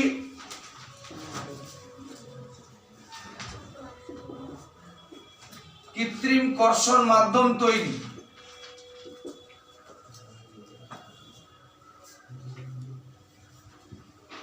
তার মানে উদ্ভিদের বৃদ্ধির জন্য, উদ্ভিদের বিভাজনের জন্য যে সমস্ত উপাদানগুলো প্রয়োজন হয়, আমি যেগুলো নাম বলে এসেছিলাম, অতিমাত্রিক মৌল উপাদান, স্বল্পমাত্রিক মৌল উপাদান, ভিটামিন, খনিজ লবণ, অ্যামাইনো অ্যাসিড, হরমোন ইত্যাদি। সাধারণত 2 ধরনের হরমোন ব্যবহার করা হয়, একটা হচ্ছে অক্সিন আর একটা হচ্ছে সাইটোকাইনিন। সাইটোকাইনিনের উৎস হিসাবে সাধারণত নারকেলের দুধ ব্যবহার করা হয়। এইরকম মিডিয়াতে মিশিয়ে দেওয়া হয়, মিডিয়া সেমি সলিড করা হয় বা সাসপেন্ড মানে তরল মিডিয়া করা হয়। এবার টিস্যু কালচার পদ্ধতিতে বিভিন্ন ধরনের মিডিয়া পাওয়া যায়। বিভিন্ন ধরনের মিডিয়া পাওয়া যায় মিন্স আমি কিন্তু আমার ইচ্ছা অনুযায়ী মিডিয়া তৈরি করতে পারবো না। বিজ্ঞানীরা মিডিয়া তৈরি করে গেছেন যে সেখানে নাইট্রোজেনের উৎস হিসাবে কি রাখা হবে, ম্যাগনেসিয়ামের উৎস হিসাবে কি রাখা হবে, বা manganese, copper, boron, molybdenum, calcium ইত্যাদির উৎস হিসাবে কি রাখা হবে, সেটা কিন্তু এক একজন বিজ্ঞানী এক একজন করে উৎস বলে গেছেন এবং তার পরিমাণ বলে গেছেন।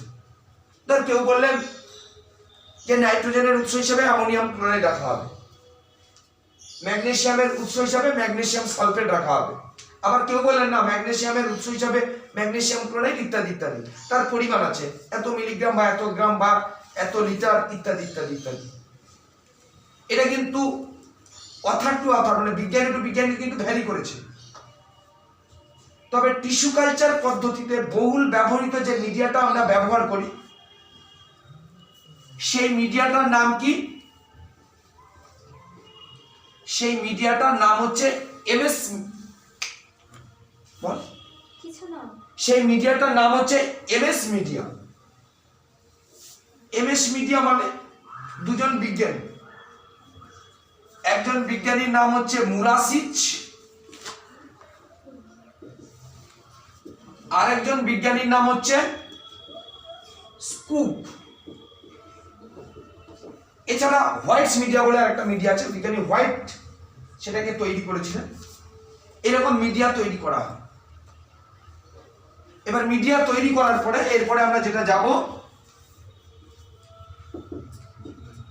সেটা হচ্ছে কি না স্টেরিলাইজেশন, নির্বীজকরণ। নির্বীজকরণ কিন্তু স্টেপ অনুযায়ী হবে। কি স্টেপ? প্রথমে যে টিস্যু কালচার পদ্ধতি অবলম্বন করবে তাকে কি করতে হবে? জীবাণুমুক্ত হতে হবে ফার্স্ট চেম্বারে। রেক্টিফাইড স্পিড দ্বারা তার হাত পা পোশাক, তার জন্য যে বরাদ্দ পোশাক, সেই পোশাক পরে সে কি হবে? দ্বিতীয় চেম্বারে ঢুকবে। দ্বিতীয় চেম্বারে প্রবেশ করার পরে যে সমস্ত মেটালস গুলো আছে সেগুলোকে আমরা বলেছি কি হট এয়ার ওভেন। সেখানে কি করা হয়? 120 ডিগ্রি সেন্টিগ্রেড থেকে 160 ডিগ্রি সেন্টিগ্রেড তাপমাত্রায়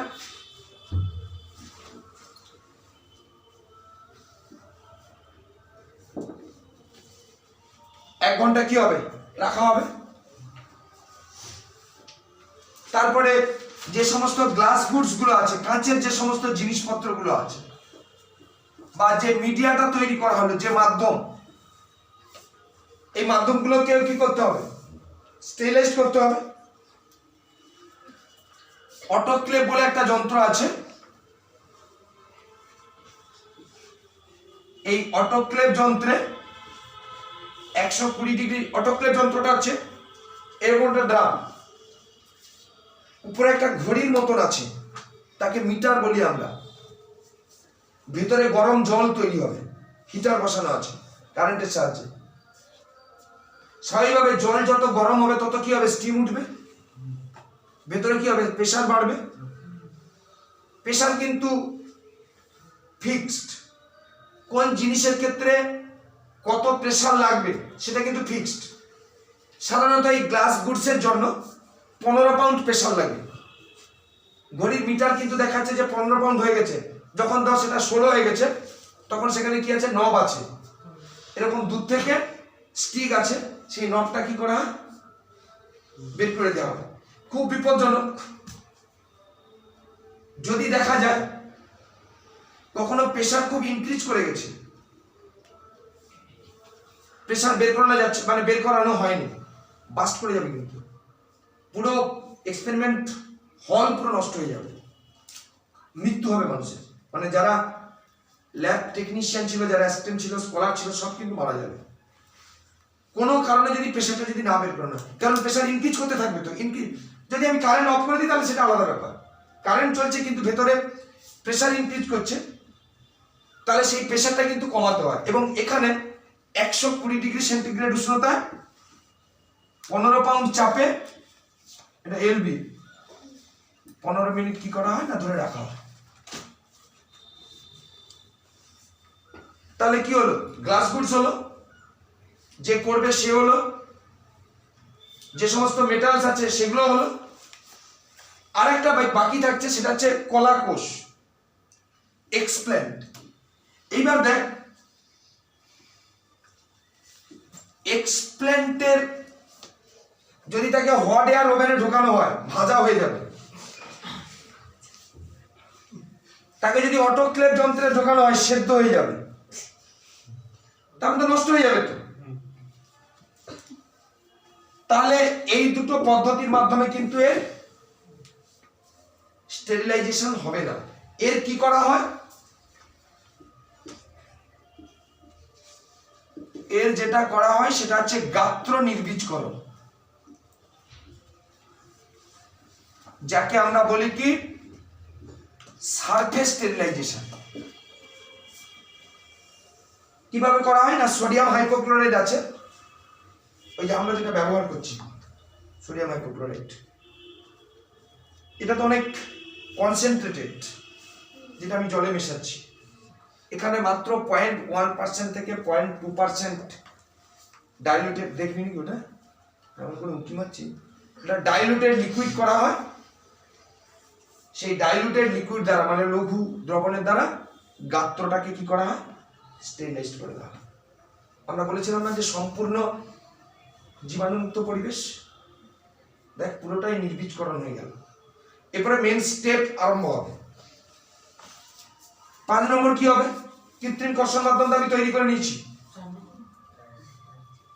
এবার এই কৃত্রিম কর্ষণ মাধ্যমে এবার কি করা হবে, এটা কিন্তু হবে তোর এয়ার ফ্লো ক্যাবিনেট। এতক্ষণ কিন্তু এখানে হচ্ছিল, এখানে কিন্তু স্টেরিলাইজেশন হয়ে গেছে। এইবার আসতে হবে কোথায়, এয়ার ফ্লো ক্যাবিনেট, যেটা হচ্ছে পুরোটাই হচ্ছে জীবাণুমুক্ত, যেখানে বাইরে থেকে ভেতরে জীবাণু প্রবেশ করতে পারবে না, কিন্তু ভেতর থেকে বাইরে জীবাণুটা কি হবে, বেরিয়ে যাবে। প্রথমে কি করা হয় না, কৃত্রিম কর্ষণ মাধ্যম নেওয়া হয়। এবার এই কৃত্রিম কর্ষণ মাধ্যমে কি করা হয়, এক্সপ্ল্যান্টকে আমরা কি করলাম, কলা বা কোষকে আমরা কি বলবো, এক্সপ্ল্যান্ট, সেই এক্সপ্ল্যান্টকে রেখে দেওয়া হলো। এবার কলা বা কোষ কি হবে, বিভাজিত হবে, দ্রুততার সঙ্গে বিভাজিত হবে, কারণ বিভাজনের জন্য যা যা উপাদান দরকার হয় সমস্ত প্রকার উপাদান কি আছে এখানে স্টোর। এইবার দেখ, বারবার করে কোষ যখন বিভাজিত হবে সেখানে বিভিন্ন ধরনের বিপাকীয় পদার্থ তৈরি হবে, তো হওয়া উচিত। তো বিপাকীয় পদার্থ মানে কি, উদ্ভিদের যখন কোষ বিভাজন করছে, উদ্ভিদটা তো সজীব, উদ্ভিদ কোষটা তো সেখানে সজীব, তাহলে তার মধ্যে কি হচ্ছে, বিভিন্ন ধরনের জৈব রাসায়নিক বিক্রিয়া হচ্ছে, তার মানে বিপাক ক্রিয়া সম্পন্ন হচ্ছে। বিপাক ক্রিয়ার ফলে মেটাবলাইট উৎপন্ন হবে, বিপাকীয় পদার্থ উৎপন্ন হবে, সেটা গৌণ বিপাকীয় পদার্থ হতে পারে। এই বিপাকীয় পদার্থ কিন্তু উদ্ভিদ কোষের পক্ষে খুব ক্ষতিকর, দূষিত, বিষাক্ত। কি করা হয় না, দুদিন অন্তর কৃত্রিম কর্ষণ মাধ্যমটাকে কি করা হবে, চেঞ্জ করা হবে। তাহলে কৃত্রিম কর্ষণ মাধ্যম যত চেঞ্জ করা হবে, বিপাকীয় পদার্থের অপসারণ কি হবে, তত বেশি হবে।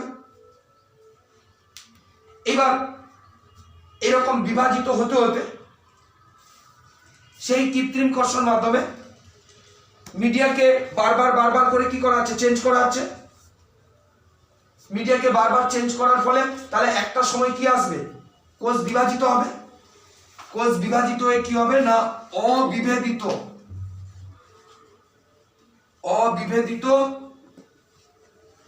কোষপুঞ্জ কি করবে, গঠন করবে। এই অবিভেদিত কোষপুঞ্জকে আমরা কি বলবো, ক্যালাস। এবার যখন ক্যালাস যখন গঠিত হয়ে যাবে, আমরা বলেছি মিডিয়াতে দু ধরনের হরমোন থাকে, একটা হচ্ছে অক্সিন আর একটা হচ্ছে সাইটোকাইন। ক্যালাস গঠনের পরে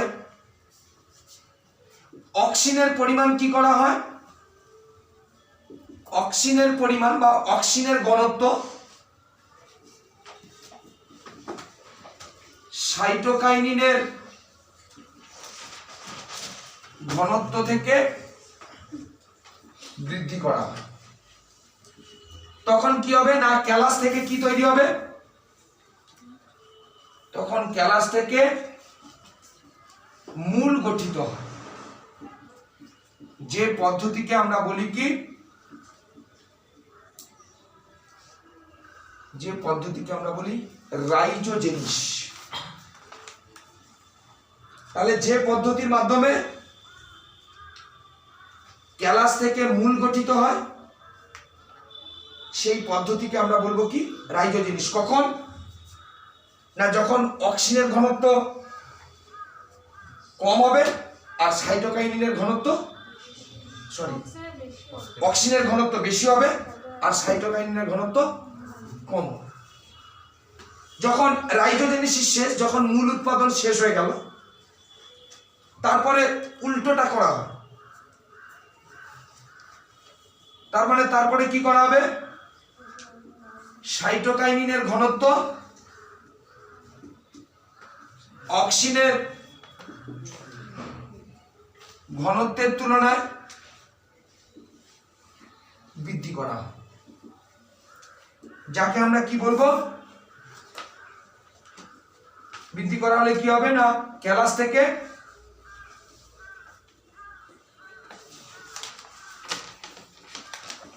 কাণ্ড উৎপন্ন হয়।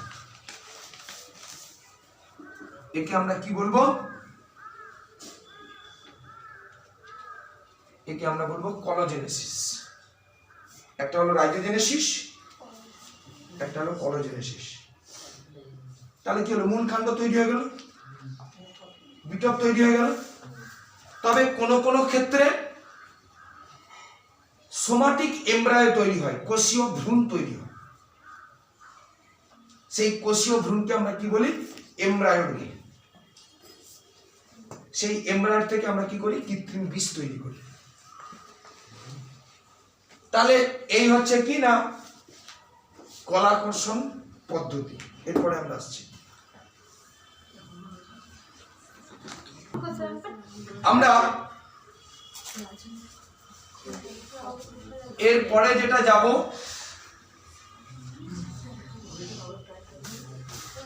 সেটা হচ্ছে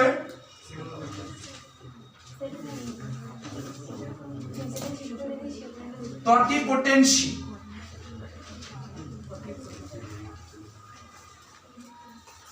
একমাত্র কিন্তু উদ্ভিদ কোষের ক্ষমতা, যে বৈশিষ্ট্যের জন্য বা যে ক্ষমতার জন্য উদ্ভিদ কোষ বিভাজিত এবং বিভেদিত হয়ে বিভিন্ন অঙ্গ সৃষ্টি করে, তাকে বলা হচ্ছে টটিপোটেন্সি। এটা প্রাণী কোষের কিন্তু কোনো ক্ষমতা নেই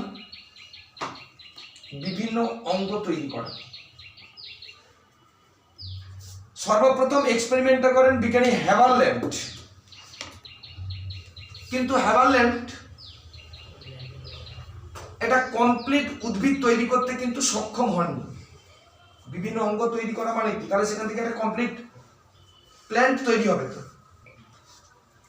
কিন্তু পরবর্তীকালে বিজ্ঞানী স্টুয়ার্ট তিনি কিন্তু গাজর গাছের ফ্লোয়েম কলাকে কালচার করে সেখান থেকে কিন্তু একটা কমপ্লিট গাজর গাছ কিন্তু তৈরি করেছিলেন। এই কারণে বিজ্ঞানী হ্যাভারল্যান্ডকে বলা হয় টটিপোটেন্সির জনক বা টিস্যু কালচারের জনক। মেন পথপ্রদর্শক হচ্ছেন কিন্তু বিজ্ঞানী হ্যাভারল্যান্ড। তাহলে টটিপোটেন্সি কাকে বলবো? না, যে বৈশিষ্ট্য বা ক্ষমতার জন্য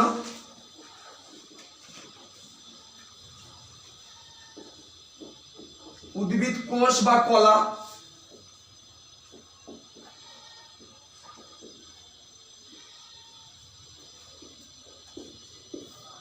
বিভাজিত ও বিভেদিত হয়ে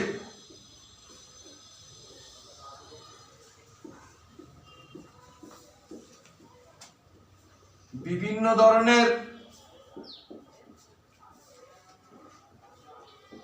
অঙ্গ সৃষ্টি করে, তাকে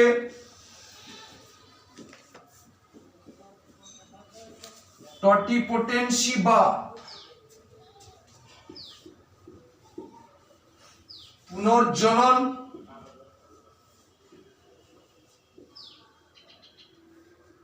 পুনর্জনন ক্ষমতা বলে। এই হচ্ছে টটিপোটেন্সি। বিজ্ঞানী হ্যাভারল্যান্ড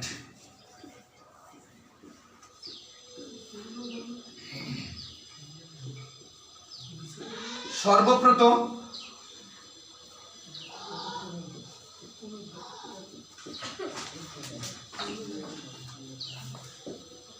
এই টটিপোটেন্সির ধারণা দেয়।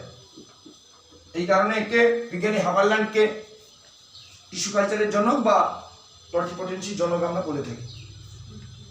কিন্তু বিজ্ঞানী হ্যাভারল্যান্ড একটা কমপ্লিট প্ল্যান্ট তৈরি করতে কিন্তু পারেনি।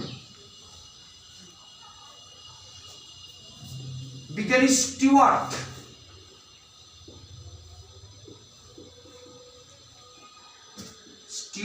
অ্যাটল মানে স্টুয়ার্ট এবং তার কলিগস সহযোগী বৃন্দ সর্বপ্রথম গাজরের কলা থেকে সম্পূর্ণ উদ্ভিদ সৃষ্টি করতে সক্ষম হয়।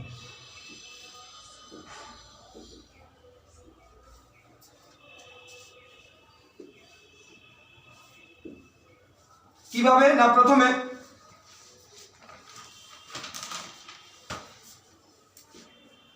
একখণ্ড গাজরকে কি করা হয়, একই জিনিস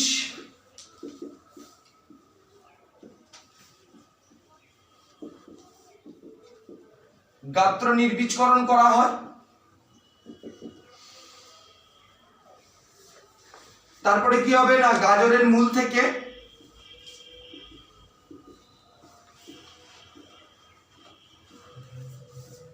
ফ্লোয়েম কলা, তার মানে এখানে ফ্লোয়েম কলা তাহলে কি হিসেবে কাজ করবে,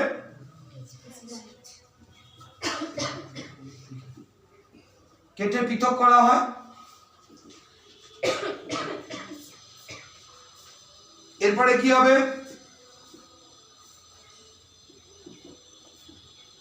ফ্লোয়েম কলাকে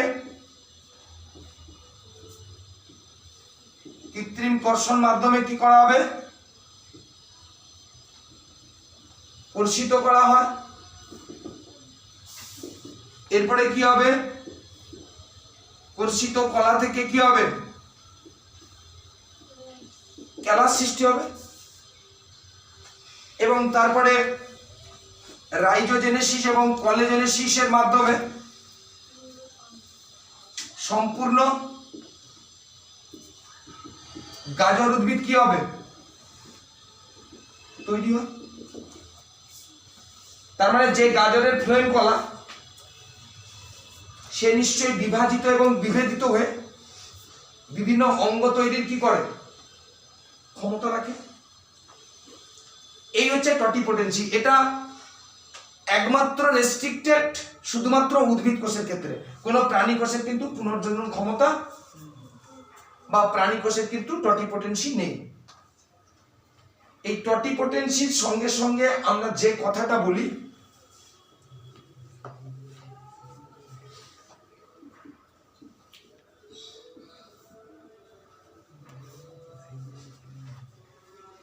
সেই কথাটা হচ্ছে কি, প্লুরিপোটেন্সি। প্লুরিপোটেন্সি কি না, যে ক্ষমতার জন্য কোন কোষ বিভেদিত হয়ে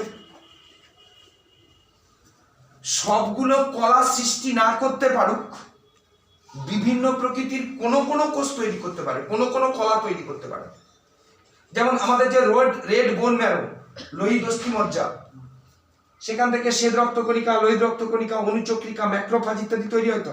রেড বোন ম্যারো সব কোষ কলা না তৈরি করতে পারুক, বিভিন্ন প্রকৃতির কলা কি করছে, তৈরি করছে। তো তার মানে আমাদের রেড বোন ম্যারো প্লুরিপোটেন্সি ক্ষমতা বর্তমান। কিন্তু একটা মানুষের লোহিত অস্থিমজ্জাকে নিয়ে যদি কৃত্রিম কর্ষণ মাধ্যমে কালচার করা হয়, তাহলে সেখান থেকে কিন্তু একটা সম্পূর্ণ মানুষ তৈরি হয় না।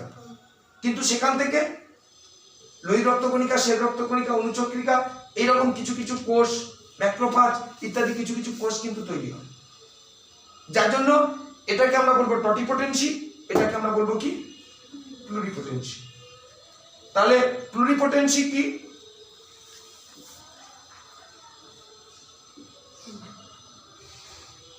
যে ক্ষমতার জন্য কোন কোষ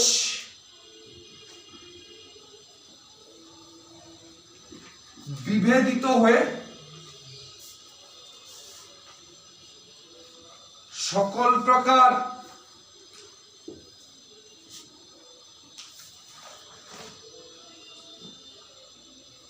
কলা উৎপন্ন না করলেও ভিন্ন প্রকৃতির কোন কোন কলা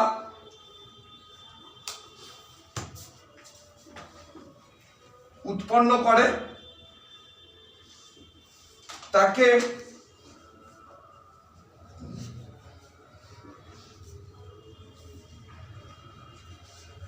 প্লুরিপোটেন্সি বলে। যেমন কি যেমন হচ্ছে রোড বেন মারো, বা আমরা একে কি বলবো,